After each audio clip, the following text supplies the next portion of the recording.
Hello dear students, इससे पहले की वीडियो में हम जान चुके हैं कि वेज रेट फ्लेक्सिबिलिटी से कैसे inflationary gap and recessionary gap को दूर किया जा सकता है। इस वीडियो में हम जानेंगे कि लॉन्ग रन एग्रीगेट सप्लाई की शेप क्या होती है और एग्रीगेट डिमांड में शिफ्ट होने की वजह से और LRAS का राइट वर्ड या लेफ्ट वर्ड शिफ्ट होने की वजह से equilibrium GDP and price level पे उसका क्या इम्पैक्ट पड़ेगा।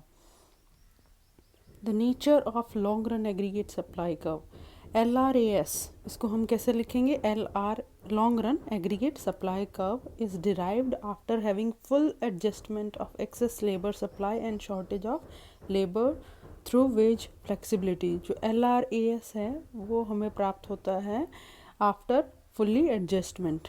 ये जो लेवल है इसमें फुल एम्प्लॉयमेंट होती है। तो इस कंडीशन में हम ये देख सकते हैं कि जीडीपी के डिटर्मिनेशन में प्राइस का कोई रोल नहीं है, प्राइस लेवल का कोई रोल नहीं है। जीडीपी के डिटर्मिनेशन में केवल कैपिटल, लेबर और टेक्नोलॉजी का ही रोल है, जैसा कि हमारे क्लासिकल इकोनॉमिस्ट बिलीव करते थे। और इस लेवल पे एक्चुअल जीडीपी, जब फुल एम्प्लॉयमेंट होता है तो एक्चुअल जीडीपी पोटेंशियल जीडीपी के इक्वल होती है। एनी जीडीपी लेवल लेस और more than OY is not sustainable. जो भी इससे चेंज होगा वो सस्टेन नहीं करेगा। ये OY जो आउटपुट लेवल है, जो LRAS की हेल्प से हम देख सकते हैं, OY आउटपुट लेवल है, चाहे प्राइस लेवल हमारा इंक्रीज़ हो या डिक्रीज़ हो, लेकिन जीडीपी लेवल हमारा यही रहता है। ये किस वजह से है? क्योंकि फुल एम्प्लॉयमेंट लेवल यहाँ पे है।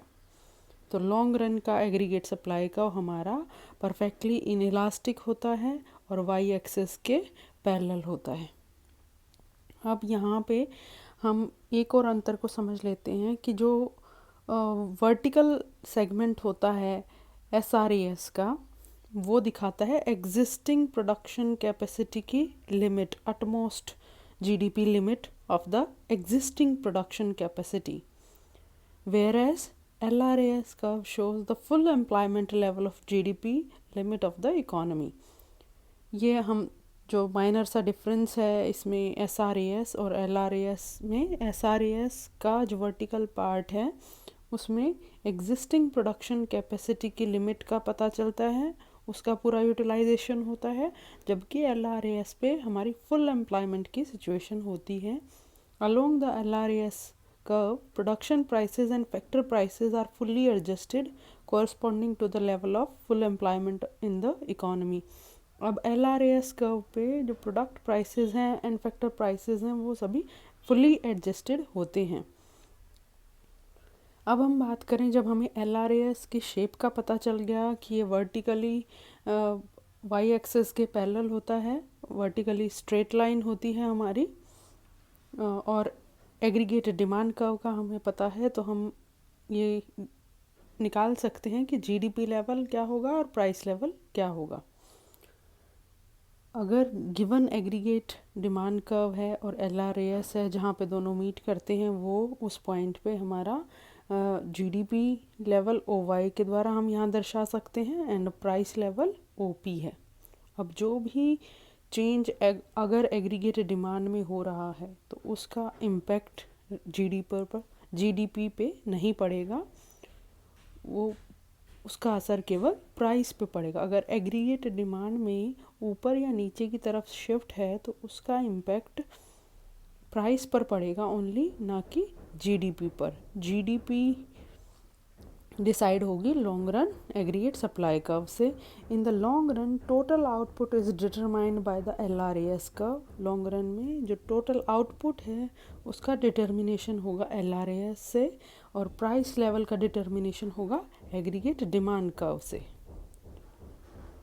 आई होप ये सिंपल है, आपको समझ आ गया होगा। अब हम आगे चलते हैं कि इनमें अगर शिफ्ट्स होते हैं तो इक्विलिब्रियम लेवल में क्या चेंजेस होते हैं। जैसे हमने बात करी कि अगर एग्रीगेट डिमांड में चेंज होता है, शिफ्ट होता है ऊपर या नीचे की तरफ, तो उसका असर केवल प्राइस लेवल पे होगा। जिससे आप डायग्राम में देखें कि जब इनिशियल एग्रीगेट डिमांड AD है और LRAS है, अगर एग्रीगेट डिमांड इंक्रीज़ होगी तो हमारा जीडीपी में कोई चेंज नहीं आएगा, जबकि प्राइस लेवल इंक्रीज़ हो जाएगा। और अगर एडी टू हमारी जो एग्रीगेट डिमांड हो गई है, कम हो गई है, तो उसका इम्पैक्ट प्राइस पर है, जीडीपी पे नहीं है।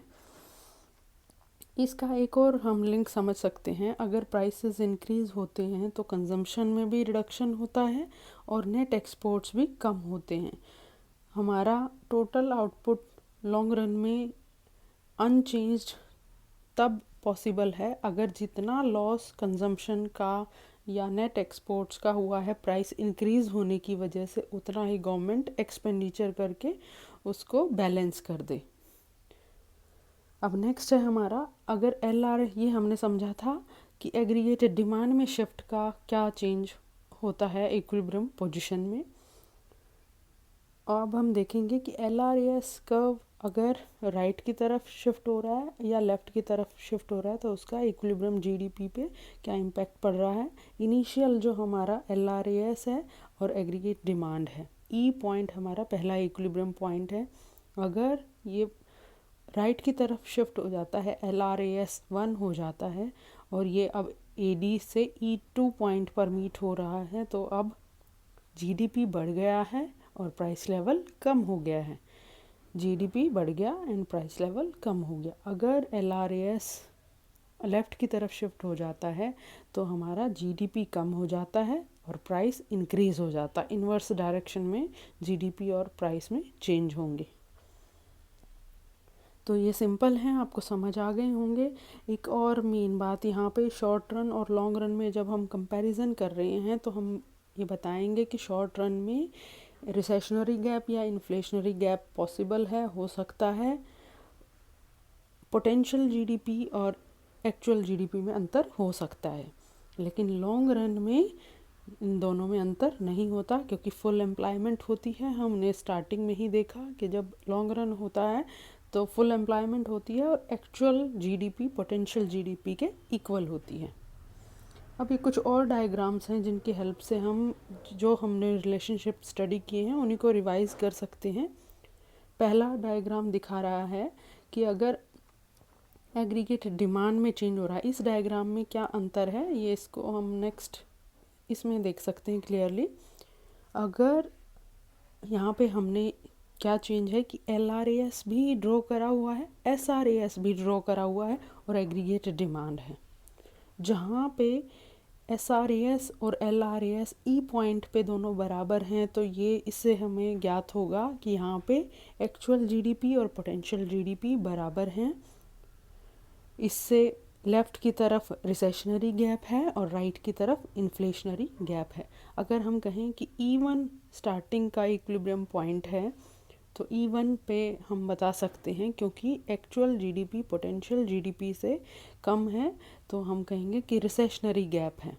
अगर अब एग्रीगेटेड डिमांड इंक्रीज़ होती है, AD1 हो जाती है, तो ये रिसेशनरी गैप ख़त्म हो जाएगा और अब जो इकोनॉमी होगी वो फुल एम्प्लॉयमेंट लेवल पे, क्योंकि एलआरएस भी यहाँ पे है, एसआरएस उसको मीट कर रहा है एंड एग्रीगेट डिमांड AD1 भी।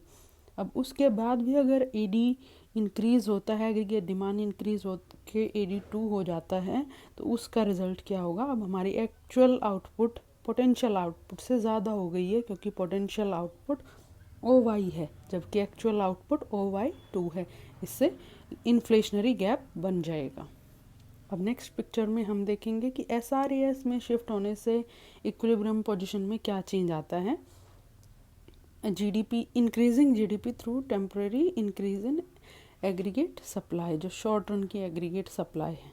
अब यहाँ पे भी हम देखें कि जो स्टार्टिंग का इक्विलिब्रियम पॉइंट है वो E1 है, एसआरएस एलआरएस हमारा आगे है, वहाँ पे दोनों मीट नहीं कर रहे हैं। E1 पॉइंट पे एसआरएस और एग्रीगेट डिमांड जहाँ मीट कर रहे हैं E1 इक्विलिब्रियम पॉइंट है।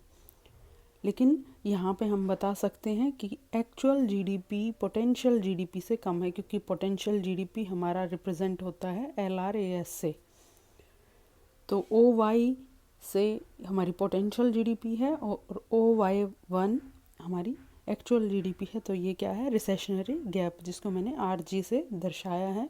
अब इसके बाद अगर एसआरएएस में राइटवर्ड शिफ्ट होता है तो हमारा जो है अब एक्चुअल जीडीपी पोटेंशियल जीडीपी के इक्वल हो जाता है और रिसेशनरी गैप ख़त्म हो जाता है। अगर उसके बाद फिर से हमारा एसआरएएस राइट की तरफ शिफ्ट होता है तो उससे इन्फ्लेशनरी गैप अराइज हो जाता है। ये हमारे इम्पैक्ट हैं, ये हमारा दिखाई दे रहा है कि एसआरएएस में जब शिफ्ट होता है तो जीडीपी में चेंज हो रहा है टेम्परेरी।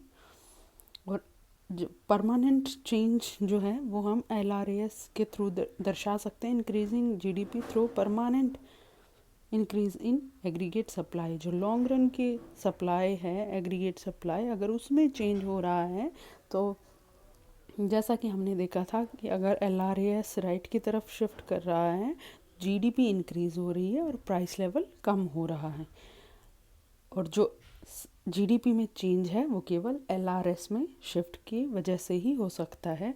एग्रीगेट डिमांड में शिफ्ट होने की वजह से सिर्फ प्राइस में चेंज होगा, और सप्लाई में अगर चेंज करना है, जीडीपी में चेंज करना है, तो एलआरएस में चेंज होने की वजह से ये पॉसिबल होगा। तो इस चैप्टर में इतना ही था। Thank you so much.